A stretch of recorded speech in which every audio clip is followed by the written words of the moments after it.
This segment brought to you by the Kansas Soybean Commission, the Soybean Checkoff, progress powered by Kansas farmers. Welcome back to Farm Factor and the Kansas Soybean Update.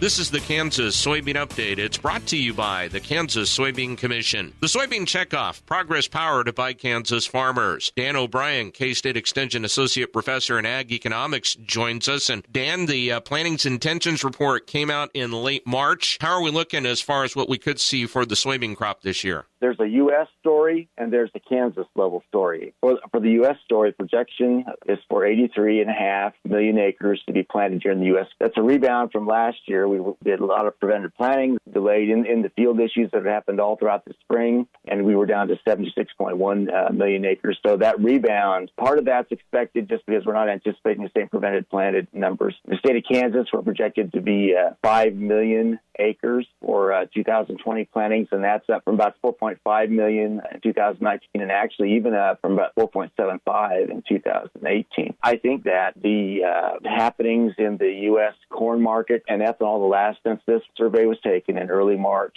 very likely could lead to the U.S. and the Kansas numbers to move even higher, particularly the U.S. numbers as you look to the eastern and northern corn belt. Actually, it's surprising in the midst of all this uncertainty that's come into the markets because of the coronavirus that prices have held up as well as they have. In eastern and central Kansas, you have cash prices at the beginning of March that were at $8.28 a bushel, and now they're $8.36 here in recent days.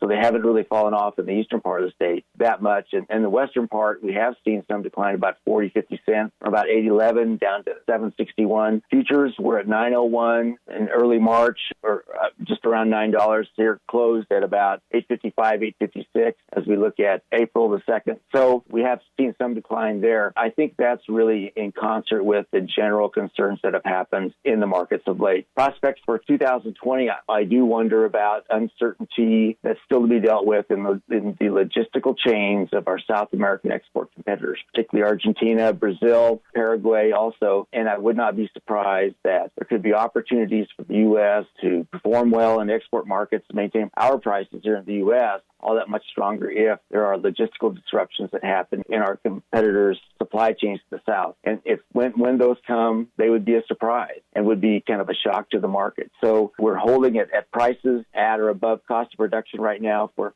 soybeans, and have the possibility of moving even higher if we get some positive surprises on the U.S. side anyway that could come through the export market. That's Dan O'Brien, K-State Extension Associate Professor in Ag Economics, who joins us on the Kansas Soybean Update. It's brought to you by the Kansas Soybean Commission. The Soybean Checkoff, progress powered by Kansas farmers. Learn more at kansassoybeans.org. For Kansas Soybeans, I'm Greg Akagi.